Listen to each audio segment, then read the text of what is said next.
السلام علیکم ورحمۃ اللہ۔ پیارے بھائیوں اور میری بہنوں، ترجمہ تفسیر القرآن الکریم سبق نمبر 66 آیت 214 تا 215۔ اعوذ باللہ من الشیطان الرجیم۔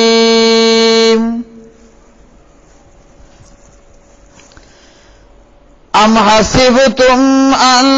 تدخلوا الجنة ولما يأتكم مثل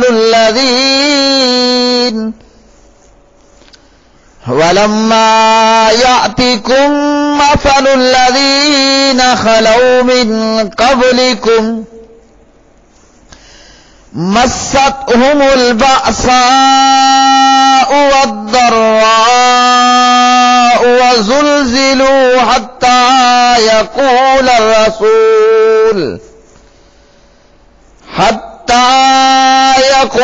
الرسول والذين آمنوا معه متى نصر الله ألا إن نصر الله قريب يسألونك ماذا ينفقون قل ما أنفقتم من خير فللوالدين والأقربين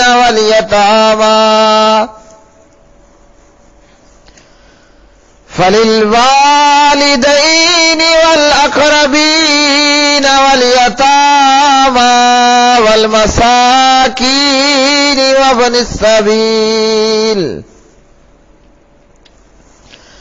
وما تفعلوا من خير فإن الله به عليم۔ یا تم نے گمان کر رکھا ہے کہ تم جنت میں داخل ہو جاؤ گے، حالانکہ ابھی تک تو تم پر ان لوگوں جیسی حالت نہیں آئی جو تم سے پہلے تھے۔ انہیں تنگی اور تکلیف پہنچی اور وہ سخت ہلائے گئے، یہاں تک کہ وہ رسول اور جو لوگ اس کے ساتھ ایمان لائے تھے کہہ اٹھے اللہ کی مدد کب ہوگی؟ سن لو بے شک اللہ تعالی کی مدد قریب ہے۔